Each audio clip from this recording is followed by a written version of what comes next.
Oh, I forgot to ask what you guys want me to talk about today. But then she did the song and I'm like, there we go. We'll talk about that. Whatever that is. Channeled love, light, God. It's interesting because the music that we present here typically and what we do here, it's, people sometimes theorize or ask or guess or stumble over, Unity of Sedona, what are you guys? I don't know. I mean, what do you say to that? When they say, are you a minister? No, don't say the word. They refer to it as a church. No, it's not. It's a spiritual experience. And, by the way, it's a predecessor. This is what things are going to turn into at some point. Spiritual centers are going to move more and more away from kind of the old structure, which served a purpose for its time. And it's going to become spiritual experience. I mean, it's supposed to have always been, but, humans, So it takes a while. But this is what's going to happen. When you walk into a spiritual center, it's supposed to be a spiritual oasis. So you can fill up your canteen and then go back into the world for another week. Then come back and, thank God. Cleanse out some stuff, breathe in some new stuff. I'm going in, and going for another week. The teachings do not have to be hyper reverent. They can be laughter. They can be tearful, healing. They can be powerful music.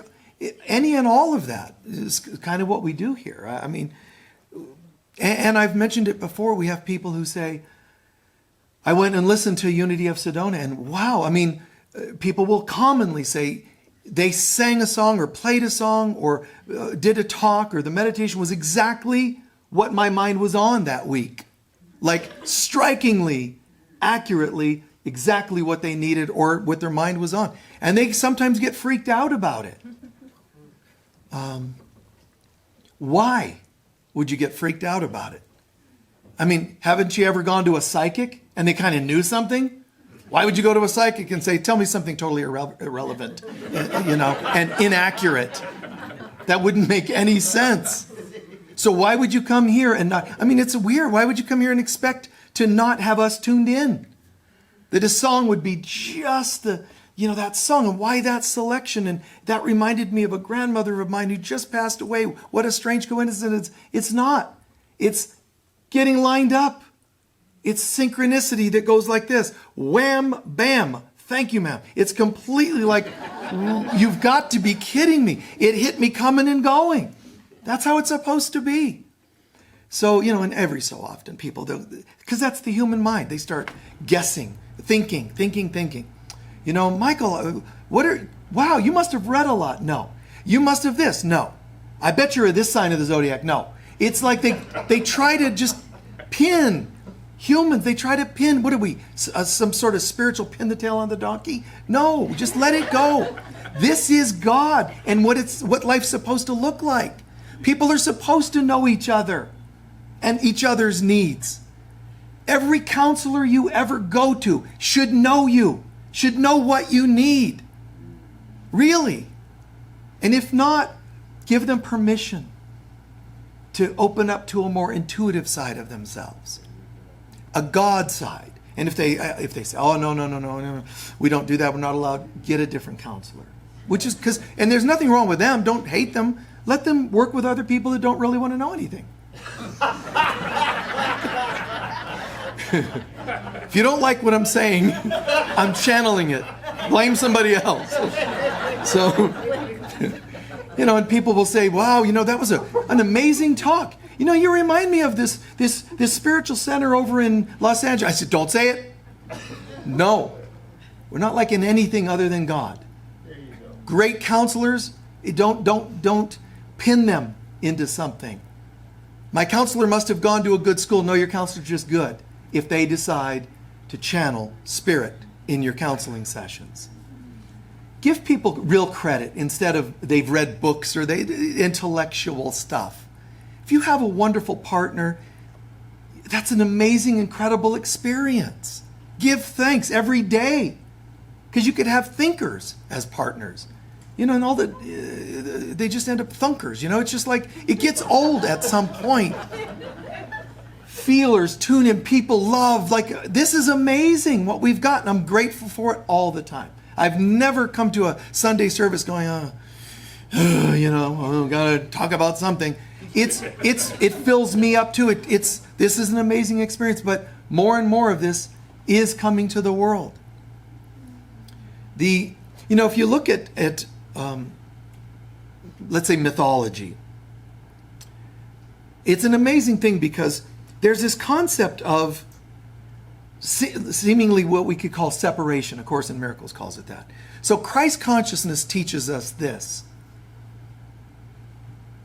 We are one with God, and that cannot change. So it's not like we're on a path of learning and gaining, and if we pass enough, you know, spiritual studies and enough spiritual books and enough meditation, if you know the secret name of God and you chant just right, you might earn your way home. That's the old school, which is valid in terms of earn your way back home. But there's another dispensation that's saying, are you ready for something new yet? No, we're still busy earning our way back home. Okay, we'll wait. But then some of us go, okay, what is it? We're sort of ready. There's nothing to earn. You never left home. You just need to remember now and give thanks for that and live it. You got to live it. You can't say it and not live it. You got to become this. So it's like, that's where we're coming from. That's what we're doing here, is being able to have permission to say, hey, guess what? See, Jesus rolls into town after his years of travel and healing and study. He rolls into town, and one of his first talks, he comes in and they say, well, since we respect you as a rabbi, which, by the way, he had no formal training. So why would they call him a rabbi? Because he was an Essene, and then he was respected as an Essene rabbi. They wouldn't just make up the term out of nowhere. But anyway, he rolls into town and says, you know, opens the scroll as was done in the synagogue, and he reads that, you know, the day of the Lord is at hand. He scrolls it, he rolls it shut, and then says, I would like to share with you that that day has now come. And they're like, what's he? He just means that in a nice way, right? Like, isn't that nice? The Lord has come. No. It actually is here. I stand before you telling you the kingdom of heaven is now. It's happening right now. And they went, let's kill him. Like, what a weird response to saying the kingdom of heaven is here and now. No, they wanted you to keep teaching eventually, someday, maybe, if you're lucky. And that's what religion does, and science and politics and things of this world. That's what they do. No God, and if there is one, it's far away, unattainable. The new dispensation is, it's here now, you are it, you never left it, but you got to remember and live it. There you go. You got to, you know, so step up and live it. Now, when you hear those words, it's nice to hear someone say, hey, I have an idea, let's live it. But when the world is going nuts, that's your opportunity. It's not just hearing it on Sunday, honey, that was nice. Hearing that we should live it. Exit that thought and move on to do your same old, same old. This is actually like, no. Do you want to live? If you're not part of the solution, you're part of the problem. So this consciousness stays stuck. So the mythology is like a right-brained history. It's accurate and it's factual, even more so than left-brained history. So in mythology, you won't hear much about what happened before the beginning. All mythology starts with in the beginning, including the Bible. How come they don't tell you before the beginning? Because the beginning is the beginning. There's nothing before the beginning. Yes, there is. Because the beginning means something. It means the beginning of time. But time's an illusion. So all mythology, including the Bible, saying, in the beginning of nothingness, and it never happened. Let's talk about what never happened. And it's true. None of it ever really, it's an illusion because time's an illusion. But you and I believe in it for now. So we're not poo-pooing it or dissing it. In the beginning, but before the beginning, you know what there was? God. And you know what else was with God? According to John chapter 1, us. In the beginning was the Word, and the Word was God. The Word was with God, and that's us. Oh, how cool. So we were once with God. But then we said, I wonder what life's like if we could be separate. Hypothetically, if you could be separate from God. Mythology says, starting right there, in the beginning, before time, God and us. We're chill, we're good, never ends, never stops. And we're still there. But in the beginning of illusion, what happened is, all of a sudden there was a void. Which is really like avoidance. We separated from God.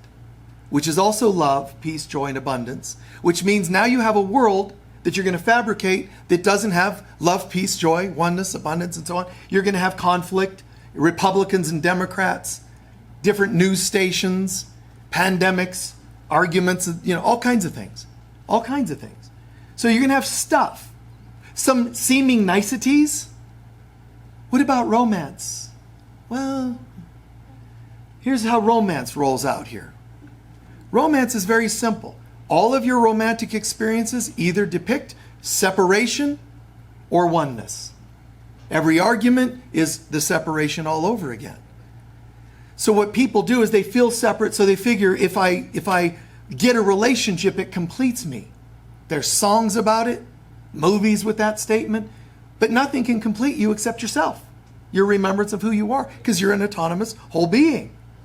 But there's this whole world of, no, you got to have somebody.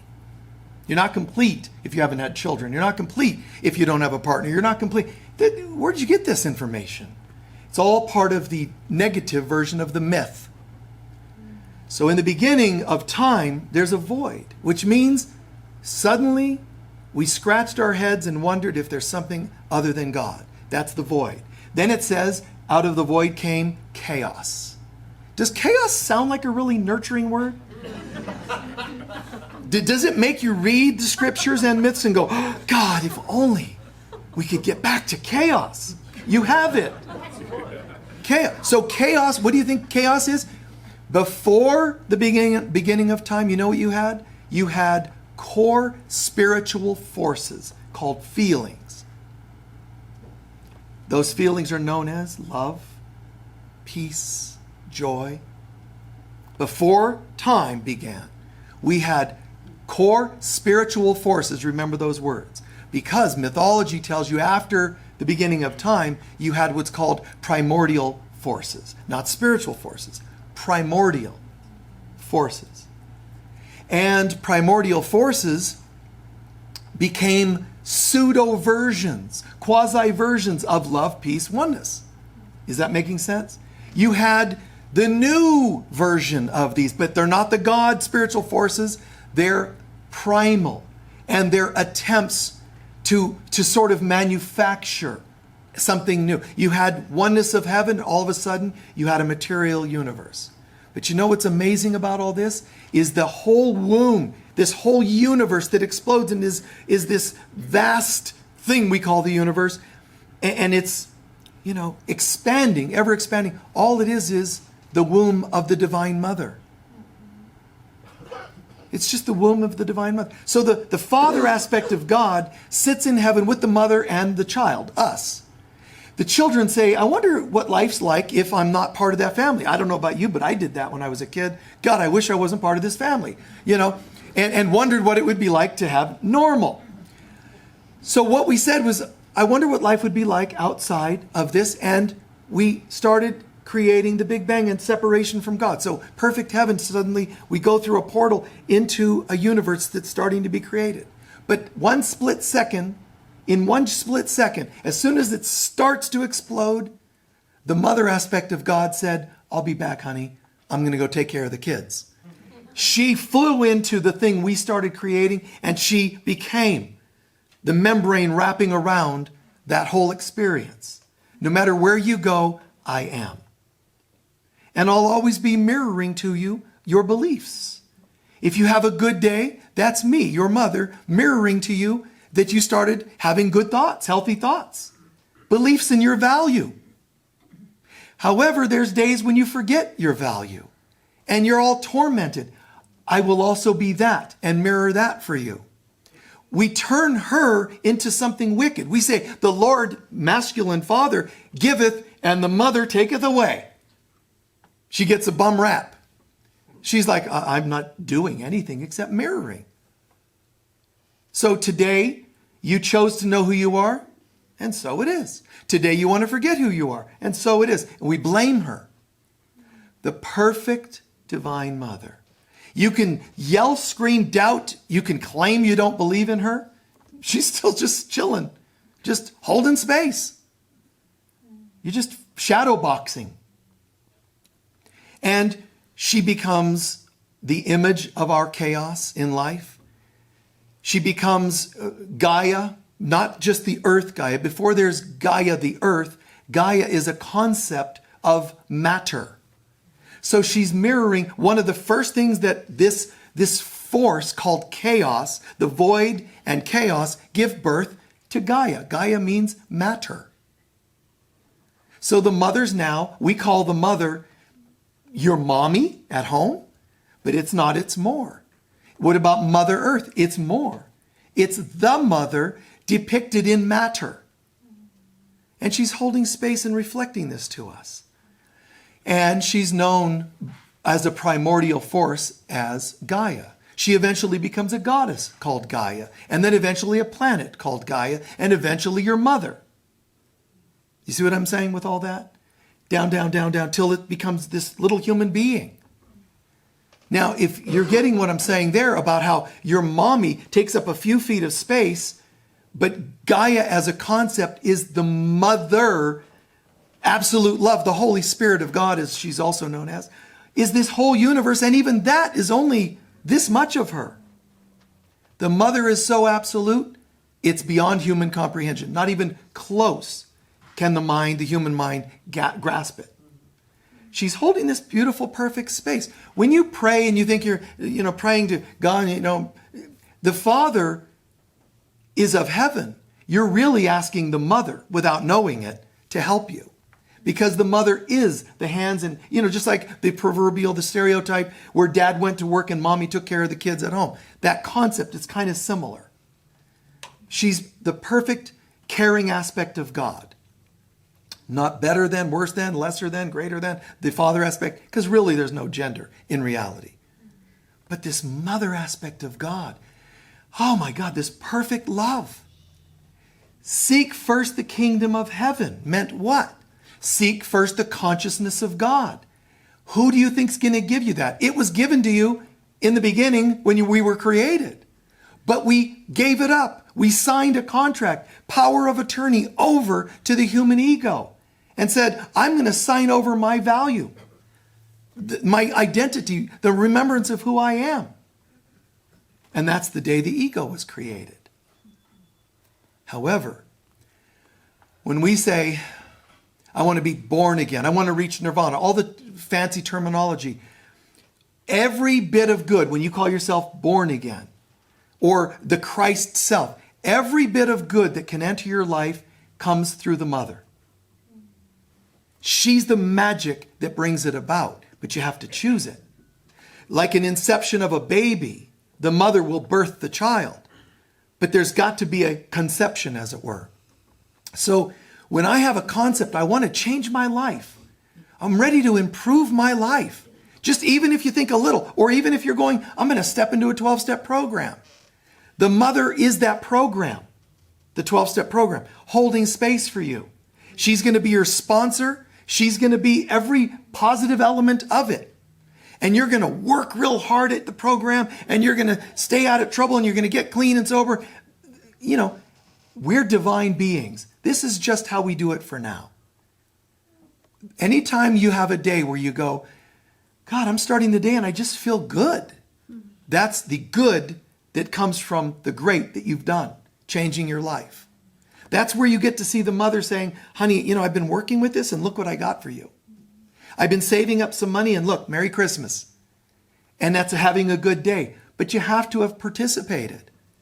We had to have made better decisions, not just about day-to-day life decisions. It's ultimately about who we are. You can do all kinds of external things to have a better life, but if you don't value yourself, it just doesn't add up to anything. Seek first the consciousness of God.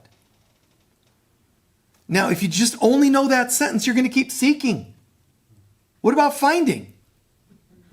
Seek first the consciousness of God and find it, receive it, integrate it, give thanks for it, and live it.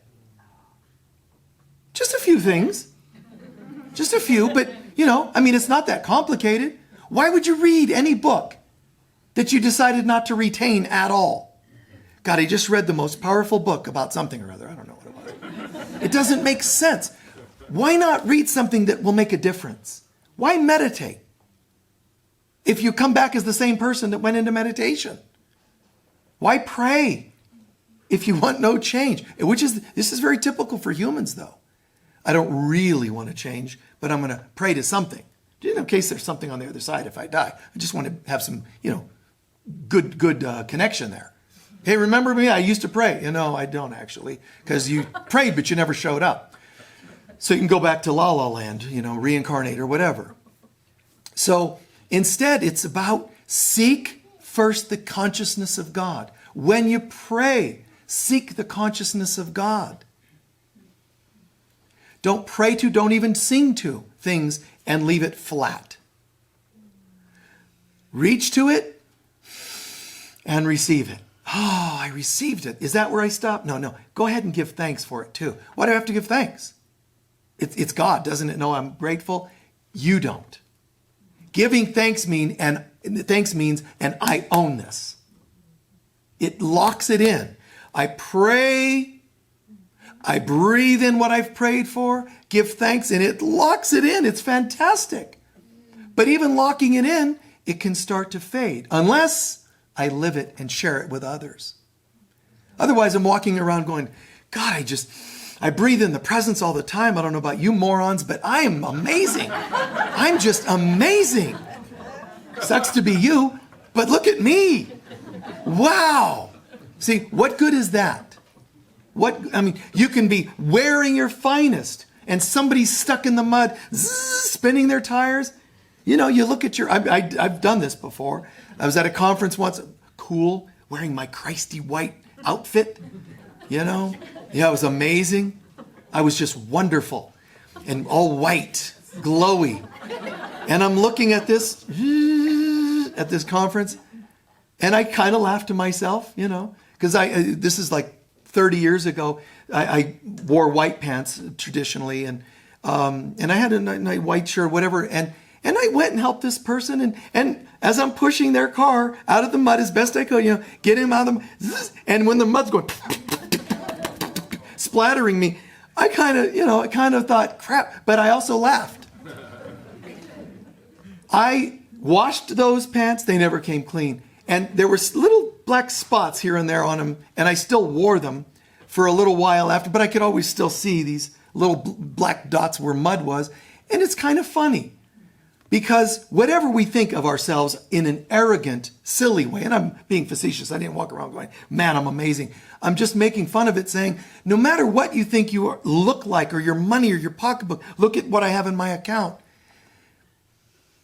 There's a moment somebody's suffering, do you step up? No matter what you're wearing. Now, this is funny because the Divine Mother does that for us. You can spit on her and she's unfazed. You know why? Because even a human mommy knows how to change a diaper and not take it personally. What's up with this? Changing the diaper, couldn't you give me something nice? This is love. This is what love is, what love does. There's a Greek goddess, and different ways to pronounce her name, but Hecate. And Hecate is there's also Asteria. Now, Asteria is like the primal goddess of the psychic arts.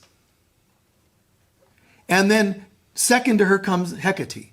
Now, Hecate, some people are going, oh, she's the goddess of witchcraft. They immediately want to make it negative. Do you know that in ancient towns in Greece, they found her image outside many cities? Why? Because she was a protector against evil. But people burned people at the stake because they thought they were evil, but in fact they were good people. They call these the crazy women that, lives outside of town. Nobody wants to talk to those crazy women until they need something. They need a curse taken off of them, an evil eye ceremony. They need a midwife. Then all of a sudden they're looking them up. This stuff's messed up. Hecate, just wonderful. Wonderful that she could say, you know what? The mother's just always there. And they can, play that role. Her name has the word cat in it, because that's where that familiar spirit with cats come from. The psychic or the witch with the cat. Hecate, she was there for people. And when the other gods in mythology were lying to each other and hiding naughty deeds, she would be the one who would tell the truth. She would be the one to say, well, I see that you're in pain. Let me tell you what really happened there. This god, this goddess, they made a deal, And again, do you think people liked her for that? No. But I admired her, and I think it's beautiful. So this world wants to fire away at your goodness, your attempts to be the goddess of psychic arts, the god of love, the goddess of this and the healer of that, and all these wonderful names that are awaiting us. You can be a doctor and not be a healer. Do you know that? Isn't that obvious? A friend of mine called and said, a short time ago, and said, yeah, I got hospitalized with COVID. And it was kind of this dire kind of situation. The doctor came in and said, were you vaccinated? And I said, and very angry. And this person was like, barely alive, going, no. And he said, well, what we're going to do is you have to sign this paper. And it's basically saying this: you're either going to die on a respirator or you're going to die not on a respirator. That's what he told her. But you're going to die either way. It's so weird. This is the ego infiltrating this world. It's not new. Infiltrating this world, it's so strange. I don't do things your way, so I'm bad. I guess I need to not fall in love anymore. Don't fall in love. Fall means separation. So if you fall in love with your doctor, meaning even professionally, just, wow, don't fall for anything because it means separation. Don't fall in love with other human beings. I know this doesn't sell cards at Valentine's Day, but don't fall in love. Rise in love. Rise as love. There's a great meme. Instead of falling in love, rise as love. Because what that means to me, if I fall in love, I'm saying I'm separate and I'm coming after you to fulfill me. There you go. Right? It ain't going to go well. Because we're on borrowed time. Because you either get to it right away and fulfill me, or because it's going to happen at some point where you can't or won't, and I'm going to hate you. That's all with human beings. You know what happens when you rise in love? It's, I need nothing. The time I share with you, I feel full, I feel complete. And we dance. And if we dance, literally, figuratively, any other way, when we're dancing, if I decide I can dance, if you sat down because you're tired, I can still dance and move and shine and share. And, I'm just dancing. So in life, there's not that codependence. So in the beginning, there's a void, which means we're suddenly uncertain of who we are because we're forgetting. Then there's chaos, where you had the spiritual force known as love, peace, joy. You now have chaos, which is the primordial feeling of fear. It's actually terror. When we separated from love, it was terrifying. Now when I fall, they call it the fall from Eden, the fall from heaven, the fall. Why would I want to associate love with the fall, like falling in love? Because it's all I know now. I only know falling in love. And that's why the Greeks and other cultures made up stories about the Roman Cupid or the Greek, version, right? You have this eros. You have this, I fall from heaven. I split from myself. I don't know who I am. Now I'm going to fall in love. But I'm a victim of that. Because Cupid's going to hit me with an arrow. And kind of liking you. It's like being drunk and waking up with this person. But I don't want to feel bad, so I want to pretend that this was all okay. I only slept with you because I fell in love with you. So you marry the person and think, why did I do this? Why did I do this? rise in love, rise as love. I rise as love because I'm remembering who I am. And then I can retire everybody from the roles I gave them. You're going to be the bad people that didn't like me and I got mad at you or hurt. You're the people who did like me, so I kind of like you, but I'm watching you. You know, all these assignments we give people. What about instead, I am. I feel fine. I feel good. How are you? You're up, you're down. Like Hecate, she was called the spiritual counselor to the gods. You know, so I'm chilling and I can ride that with you, be there for you, but never lose my center. And it's lonely at the top because the higher in consciousness you go and grow, the world becomes this strange place because they don't understand. They don't understand how you can feel complete without a partner. Honey, you haven't given me grandchildren. Well, Mom, I'm feeling fine. You know, no, I want little ones. Well, go have them. But I'm doing pretty good. I feel pretty complete. So if you told me you feel pretty complete, why would you want to hear me speak any more words about your incompleteness? Say, get behind me, Satan. You know, just look. Be Moses, part the sea. No, step aside. I'm going to freedom. I'm going to the promised land, which is the promised consciousness, symbolically. So we're all heading home. But we've got to forget only one thing, what we're not. Forget what you're not. Forget the lies. Forget the made-up stories about you and your undeservability. If you want to forget anything, if you want to have amnesia about anything, have amnesia about things that aren't true, you know? Let those things go. Yeah, I don't remember people doing this and that, acting like and treating me like. What I remember and choose to remember is having the mother come in and remind me who I am. Prayerfully call this in. Shine that light, be that light, live that light. So when people talk about being versus doing, that's a nice sentence. But being means living it. So do you show up for people? Not a rescuer, but do you show up? You know, are you present? Someone needs a moment. Well, some of us go, yeah, I'm pretty good at that, being present. Now we have one last issue. Are you being there as your human self or your divine self? Because I could still give you a bunch of human reactions and call it being there for you. Especially if I say, after all I've done for you, then we know it wasn't really coming from the right place. So we're all channels in the making. And we think channeling is an art for some few. But it isn't. Channeling is actually just a temporary vocation, spiritual vocation, to becoming what we really are. You see what I mean by that? You're going to go from being, forgetting, channeling moments of divine presence to becoming moments of divine presence to completely becoming divine presence, at which time we realize I had it all the time.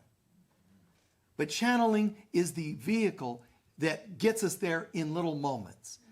God, I just had this really cool experience. I was meditating and this thing happened. You were channeling an experience. You don't just always, it's not always like deceased, discarnate beings. It's when you're in the zone, it's a form of channeling.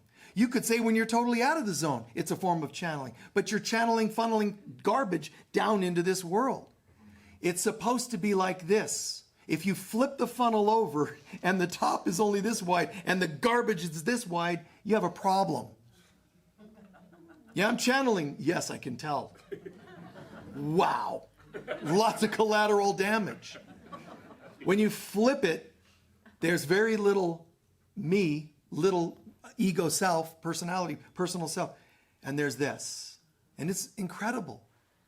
Because we're open to as much of the mother, and it is the mother, as possible. We're opening to that divine feminine.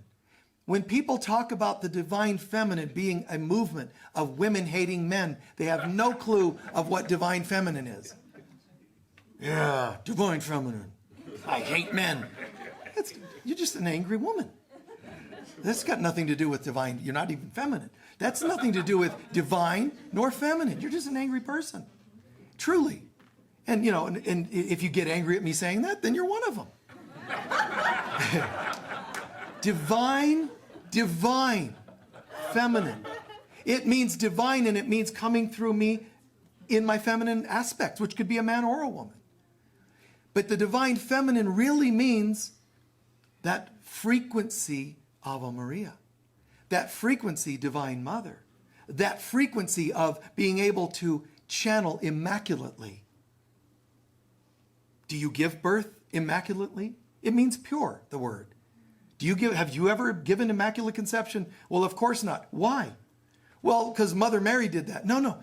It means an immaculate conception. Give birth to something without your ego in it, and it's an immaculate conception. How do I do that? Boom! Lots of God, little you. And when I say little you, it means very little ego potential. It doesn't mean you're little. You're huge when you can do this. Because as far as I'm concerned, which end am I focused on? Hopefully this end. Wow, so much God in my life right now.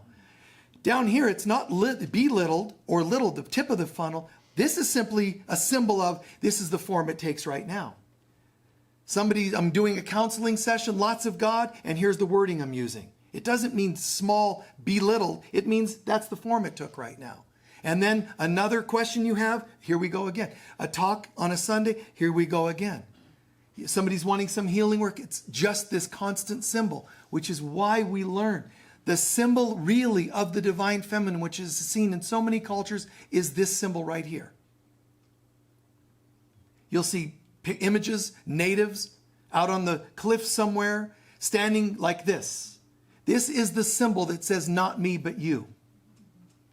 That's what it means. It's the prayer of St. Francis. It's the prayer of St. Patrick. It's the prayer of myself, you, any of us that say the words help even take this form.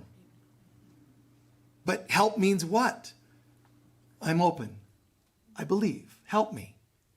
I believe in something. I don't even have to know what it is. The mother doesn't go, you'll either use my name or I'm not helping you. You say, I just need help and I don't even know the name. She goes, I love when you say I don't know. I love that because it means you're giving up the let me decide what I want and need and how much and when. I don't know. She's like, oh, thank me. Boom, boom, just starts downloading all kinds of goodness. Get out of the way. And a lot of people that push spirituality think this is somehow a belittling of yourself. Don't pray to anything out. There isn't anything out there. It's a symbol. The funnel, it's a symbol. These arms come off of my heart. It means I'm opening my heart to receive something. And so when you walk in this light, and we're going to close now, but when you walk in this light, to me, it's glorious. It's just glorious. When you have a performer get out of the way and something comes through, it's just glorious. A painter just takes it to a whole new level. You take a Da Vinci, is he just painting? I think that needs red. And I think. You get this Last Supper painting. And they go, now they get the apostles and they attribute to a shoulder in the painting, top of a head, a nose. They put dots on the painting, like for example, Last Supper. They put dots. And then they drew lines from some of the dots to others and found musical notes. Then they can play the song of the Last Supper. And it can sound like a very celebratory, or you play it the other way, and it sounds like a death song. Because it is the Last Supper. So do you think Da Vinci went, I know how I'm going to mess with these people 1,000 years from now. This is going to be great. ... Oh, let me put people, shoulder, nose. No, that's conjuring manufacturing. That happened without the conscious mind because you're always more conscious without your conscious mind. The I am is painting, the I am is singing, the I am is doing the talk on Sunday. The I am is, and it's vast. It's not just an interesting talk that I would ever choose to do. If somebody told me, Michael, we want you to do a talk at our place. Here's a script. Follow it. We're going to give you $10,000 to do a 20-minute scripted talk. Or they said, We actually can't afford, and you can ask, because there are churches from all around the world that watch our services now and not have their own. They sit in a room watching our service because they get something. They know something's happening. And they say, if we don't have money, would you mind? Of course. Because you can offer me 10 grand for 20 minutes to follow a script, or you can say we can't afford, but is it okay? I'm still going to be talking. I'm still going to be standing here. People are saying there's a pandemic. They closed churches around the world. We never closed. I'm not saying we did it out of rebellion, because I'm going to be standing here doing this. That's it. And that's what we told you. We're not telling you to break the codes of COVID and all that and show up here. I'm just going to be here. I'm going to be doing this because people are watching from their home. If you happen to show up, none of my business, And so I didn't know consciously about what all that would mean to people, but some people ended up getting it. That God always is. And when people started saying, except during certain times, crisis, that's very scary. That the world started establishing when you can be fed spiritually and what you have to believe about that. I'm not even telling you right, wrong. That's up to these people. That's their problem. All I know is, as it says in the Jewish saying and in the Old Testament, let others do as they may, but as for me and the living God, this is it. This is who I am. So be true to yourself. Always be true to yourself. Hecate, true to herself. Be true to yourself. Who am I really? And if you come up with anything shy of a divine being made in the image of God, that's not bad. It just shows we're climbing the scale. But at least move out of primordial ooze. Who am I? Well, according to evolution, I just recently crawled out of the slime of the waters of the earth. Come on. Really? Wow. No wonder you have a little life you have. Can you try a little bit more? Well, okay, now I'm swinging from trees. Is that it? When can you become a god and goddess again? Oh, that's far in the distance. That's what people want to hear. Tell them it's here and now. They say, let's stone them. Why would you be surprised? If they were going to throw Jesus off a cliff and stone him when he said those words, why are you expecting your family to accept you? If only, if only they would say, beloved goddess, can you come to our family reunion? No. They're like, we'd rather you not show, but you're an embarrassment. Don't bring your crystal ball. They have all their anti-spirituality. Just be you. This is me. If it works at your family reunion, I'll show up. If it doesn't, but I'm going to be wearing this gown. I'm going to be wearing my gowns. This is who I am. I wouldn't do things to irritate people overtly. I do remember a couple times I did that. I did a couple times. I went to a Christian baptism out at the ocean, Southern California, when I was 18. And, I wore my Earth, Wind, and Fire shirt because I loved Earth, Wind, and Fire. And it had all these occult symbols on it because that's what they were into. And, I ended up hearing it. It's evil and all that. I'm like, yeah, isn't it wonderful? Look at that. There's the symbol for Jupiter. And, and they're like, getting all. So I probably should have been more tactful and not brought that shirt. But who are you? Ask yourself that question. Who are you really? I'm a mom and no. Who are you really? Really, capital R. A holy child of God in whom God is well pleased. Really? Me? Yeah. The quote that was shared as our sacred reading. Do I really want myself, my little self, or others to determine who I am? No. Then don't. Let God decide. Why not go to the creator of you to find out who you are? If you're adopted and you say, Mommy, who's my real dad? It makes sense. You're asking, right? The person who, you're asking, who am I really? The person that might know. The teachers are just people that are supposed to be helping you because they're supposed to help with ideas of knowing. If they don't know, don't go to them. If your counselor doesn't know your real self, don't go to them. I'm not saying they have to be perfect and divine in their teaching, channeling, counseling. But are they going in that direction? Are they moving you in that direction? Or is it just more chaos? It's going to take you 20 years to heal, honey. Or the respirator guy. You're going to die either way. You have this virus and you're going to die. So you're going to end up upstairs or downstairs or whatever in this room, dead, on a respirator or not on a respirator. You have to sign to decide. Wow. Is that a being that says, I know who you are? I'm seeing your real self and I know you can pull through. Right? To do the other is called hell, living hell. And I choose to be, we should all, can all say, I choose to be the presence of God. So thank you. Thank you for listening. A few centering breaths. We're going to take this straight into a meditation. And instead of a visualization, I would like us just to follow the sounds of the song. Just let the song take you wherever it's going to take you, and that'll be our meditation.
Just breathe in the effects of that. It's like the mother downloading sound and tone into our being. She stands here and just channels the tone of the mother. We open ourselves up and say, Mother, beloved Mother, Holy Spirit of God, use these sounds, use the intentions, use the teaching, the sacred reading today, opening prayer, everything, the friendships. Use all of this as you will. But know that we are affirming that we're open, that if we have ego patterns and seals within ourselves, like we spoke about last week, that they be opened and dissipated effortlessly as possible. We deny the effects on those old seals that have been opened, those pits within ourselves being cleared out. Simple, pure, clear. And we also ask that you open up the seals that cover over who we really are. So, Divine Mother, let the seals be open to what you know is right for us. Illusion away and remembrance coming forward. I am as God created me, and I will to be the Christ on earth. Through my masculine and feminine selves. Through my self that is beyond gender. It's pure, radiant light. And so it is.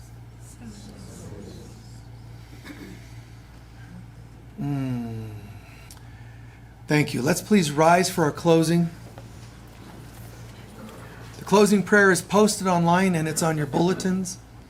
Stretch out a little bit. Just when I'm stretching, say to yourself, in your mind, when I'm stretching, I'm making more room. No joints locked up. I don't want Spirit of God, stuck somewhere. I want this open. Qigong, Tai Chi.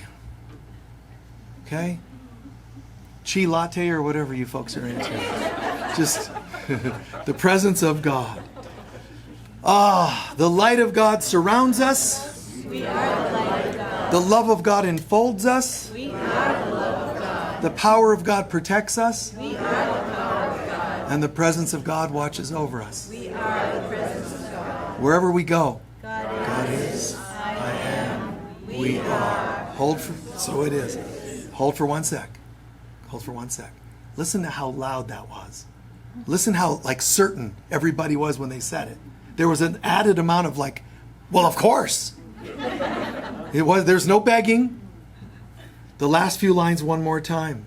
Wherever we go, God is, I am, we are, and so it is. We truly believe it. God bless. Thank you very much.